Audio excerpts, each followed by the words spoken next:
Packs. Chapter 1. The fox felt the car slow before the boy did, as he felt everything first. Through the pads of his paws, along his spine, in the sensitive whiskers at his wrist. By the vibrations, he learned also that the road had grown coarser.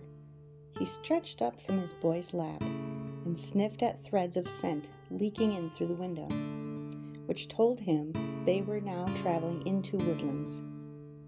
The sharp odors of pine, wood, bark, cones, and needles slivered through the air like blades. But beneath that, the fox recognized softer clover and wild garlic and ferns, and also 100 things he had never encountered before, but that smelled green and urgent. The boy sensed something now, too. He pulled his pet back to him and gripped his baseball glove more tightly. The boy's anxiety surprised the fox. The few times they had traveled in the car before, the boy had been calm or even excited. The fox nudged his muzzle into the glove's webbing, although he hated the leather smell. His boy always laughed when he did this. He would close the glove around his pet's head, play wrestling, and in this way the fox would distract him. But today the boy lifted his pet and buried his face in the fox's white ruff, pressing hard. It was then that the fox realized his boy was crying. He twisted around to study his face to be sure.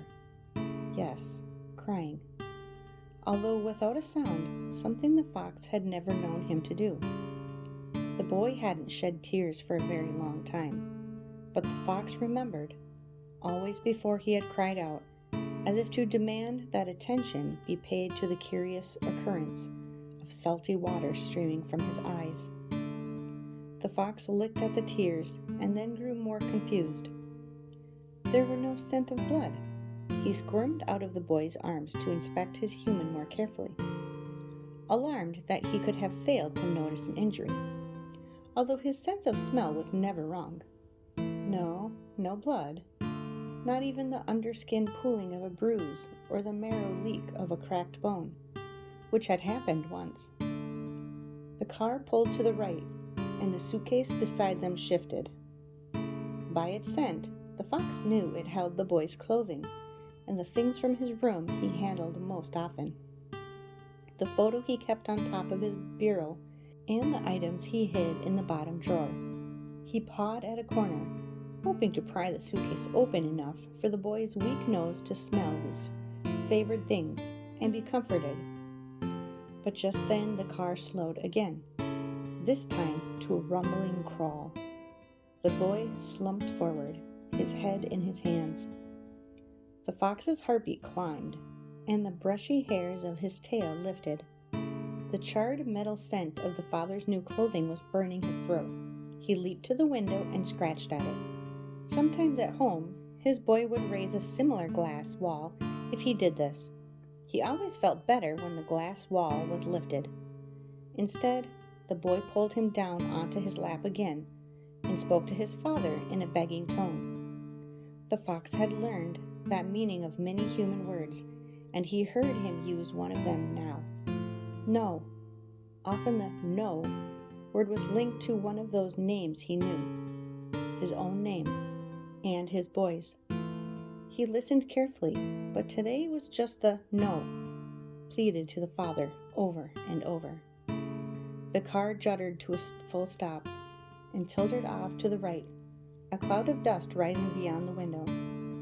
The father reached over the seat again, and after saying something to his son in a soft voice that didn't match his hard lie scent, he grasped the fox by the scuff of the neck. His boy did not resist, so the fox did not resist.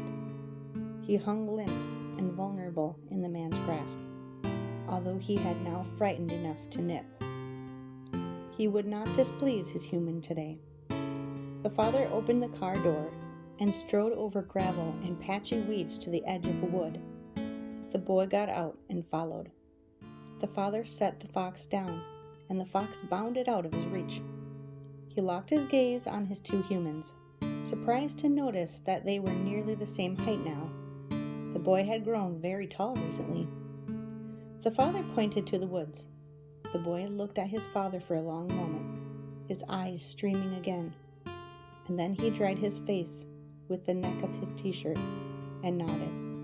He reached into his jeans pocket and withdrew an old plastic soldier, the fox's favorite toy. The fox came to alert, ready for the familiar game. His boy would throw the toy, and he would track it down, a feat the boy always seemed to find remarkable. He would retrieve the toy and wait with it in his mouth until the boy found him and took it back to toss again. And sure enough, the boy held the toy soldier aloft and then hurled it into the woods. The fox's relief, they were only here to play the game, made him careless. He streaked toward the woods without looking back at his humans. If he had, he would have seen the boy wrench away from his father and cross his arms over his face, and he would have returned. Whatever his boy needed, protection, distraction, affection, he would have offered. Instead, he set off after the toy, finding it was slightly more difficult than usual, as there were so many other fresh odors in the woods. But only slightly. After all, the scent of his boy was always on the toy. That scent he could find anywhere. The toy soldier lay face down. His rifle, its butt pressed tirelessly against his face, was buried to the hilt in leaf litter. The fox nudged the toy free, took it between his teeth, and rose on his haunches to allow his boy to find him. In the still woods, the only movement were bars of sunlight, glinting like green glass through the leafy canopy. He stretched higher. There was no sign of his boy. A prickle of worry shivered up the fox's spine. He dropped the toy and barked. There was no response. He barked again, and again, was answered by only silence. If this was a new game, he did not like it. He picked up the toy soldier and began to retrace his trail. As he loped out of the woods, a jay streaked in above him, shrieking. The fox froze, torn. His boy was waiting to play the game. But birds? Hours upon hours he had watched birds from his pen, quivering at the sight of them, slicing the sky as recklessly as the lightning he often saw on summer evenings. The freedom of their flights always memorized him. The jay called again, deeper in the forest now, but answered by a chorus of reply. For one more moment the fox hesitated, peering into the trees for another sight of the electric blue wedge. And then, behind him, he heard a car door slam shut, and then another. He bounded at full speed, heedless of the briars that tore at his cheeks. The car's engine roared to life, and the fox skidded to a stop at the edge of the road. His boy rolled the window down and reached his arms out. And as the car sped away in a pelting spray of gravel, the father cried out the boy's name, "Peter!" And the boy cried out the only other name the fox knew, "Pax!"